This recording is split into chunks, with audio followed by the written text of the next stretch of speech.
Yeah! Get up!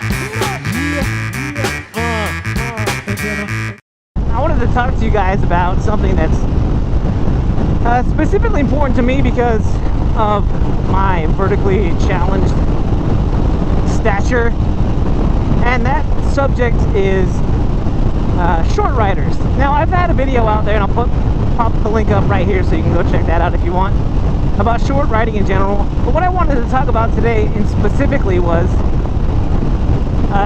bikes and how to choose a bike if you're a short rider. Now, I am 5'6". My inseam is about 29 inches, 30 inches. You know, it's like 29 and a half, so you can call it 30. And I thought when I first started getting into motorcycles that there were just going to be so many bikes that I was not going to be able to even consider riding because of my height. And it kind of bummed me out, thinking like, what's the deal? If they just make bikes that would fit short people, then tall people could also ride them. But it's fine. I've gotten over that initial animosity towards the way they produce motorcycles. But actually, come to find out, there are not a lot of bikes that you cannot ride if you're a short rider. Now, even though I'm only 5'6", my inseam is 30 inches, and I know that there are people who are about my height, and some that are even taller, that have a shorter inseam than mine. And that's kind of what matters more than how tall you are, is your inseam and also how long your arms are. Because you might be 6 feet tall, but you might also have a 30-inch inseam, and your arms might be the same length as mine, because I do actually have long arms. Even though I'm 5'6", I know that the average person is going to have their wingspan of their arms, their arm span, typically is going to be about the same as their height. But I think I measured one time, and I'm 5'6". I think my arms were like 5'11" or something like that. Something ridiculous. So I'm kind of a freak of nature as far as arms go. But for you in general, if you're a short rider, basically if you can touch the ground with both feet while you're straddling your bike, you're gonna be okay. Now, does that mean you should ride a bike that you're barely tiptoeing on? It depends. It depends a lot on the weight of the bike. It depends on the style of the bike. I guess to talk more specifically, so if you're riding a bike like the one I'm riding right now, that weighs about 700 pounds in running order, if you can't touch both feet down and balance your bike, you're not going to want to lean it over and try and you know, have one leg touch the ground while you're stopped. That is not a good idea. With this bike specifically, I've only almost dropped this bike once, and it is a BI to get back up once it starts leaning over. I mean, basically I had to turn and put my butt on the bike and then push with both legs. I mean, it's not a one-legger thing where you can just try and push the bike back up with one leg. You're gonna hurt yourself, and you might hurt yourself severely if you try to do that. So if you're thinking about getting a big cruiser, Harley Davidson specifically, are really heavy, do not try and push the limits as far as only being able to touch with one leg on the ground. The other thing is that, so this bike has forward controls, and when I first bought it, I had the stock seat on, which had me sitting back a little bit further than I am now. I did not have my reduced reach forward control kit installed, and I was stretching out a little bit. I would say about just past, closer to the middle of my foot, the pad of my foot was resting on the control. So it's like just about like that, and I would have to kind of reach my foot forward to shift and stretch my foot out a little bit on the right to brake. Now, I would not suggest this. I knew that I was going to make these adjustments pretty quickly.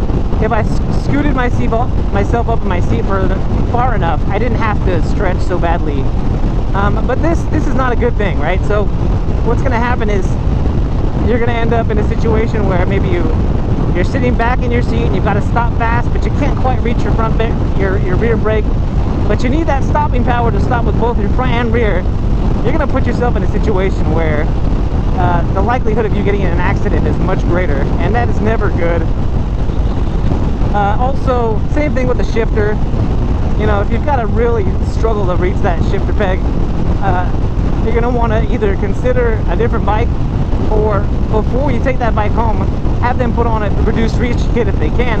And I know that some models of the older Harley Davidsons, you can take the forward controls and actually move them back to big controls. So definitely something you want to think about if you're considering a bigger Harley Davidson cruiser.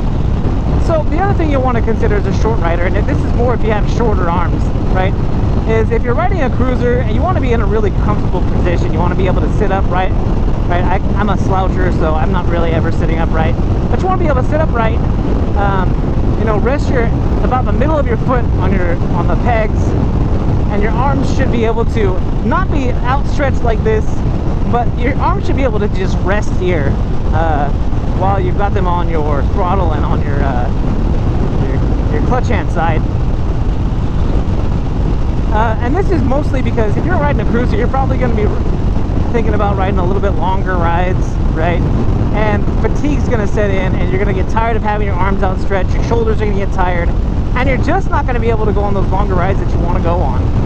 So you really want to consider how far the reach is for your arms, and that's why specifically I'm talking about my arms now.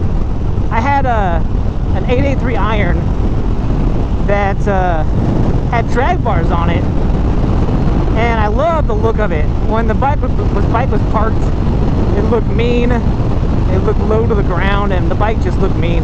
But it put me in this leaning forward position with my arms outstretched and almost feeling like a sport bike where I had a lot more pressure in my hands than I would like. So consider that when you're buying a cruiser, motorcycle. Now again, if you're shorter and you're riding a sport bike, you're going to be leaning forward anyway, so I guess it's not that much of a big deal.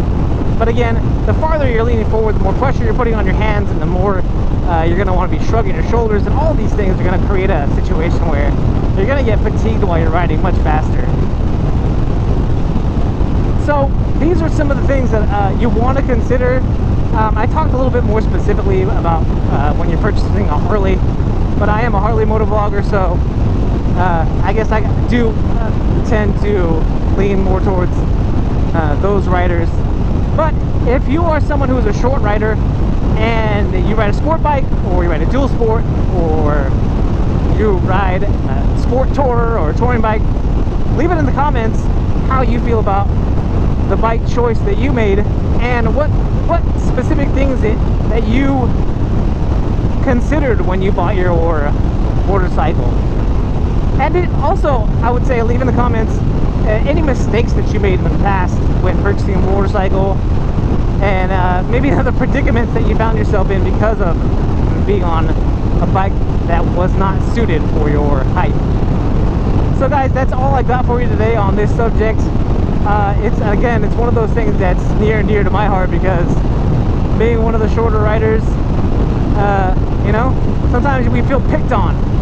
It gives us that little man syndrome, right, where we they think the whole world's against us. But no, I'm not one of those guys that has that syndrome. I'm fine having not being able to ride every bike that I want to. I know that some of my taller friends are jealous of me because they know that I can ride a sport bike.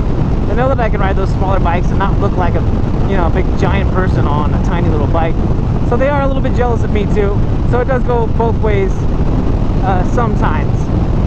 Alright guys, if you like this video, hit the thumbs up down there, which is the like button, and if you're so inclined, hit the subscribe button, which I'll pop up right over here. I'll also throw up some links over here in this direction so you can go straight to one of my other videos. Guys, if you are riding, be safe, and if you're not riding, get riding. This is that one guy, and I'm out.